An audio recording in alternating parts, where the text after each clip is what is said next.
Kalau tanaman anda sudah tidak berbuah lagi, jangan risau. Cuba gunakan Booster 76, penyelesaian terbaik untuk merangsang tanaman supaya kembali berbunga dan berbuah dengan banyak. Dengan penggunaan Booster 76, anda akan melihat hasil yang jelas dalam masa yang singkat.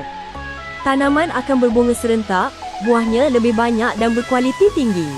Bukan itu sahaja, produk ini juga membantu menguatkan sistem imun tanaman, melindunginya daripada serangan perosak serta membantu pertumbuhan tanaman supaya lebih sihat.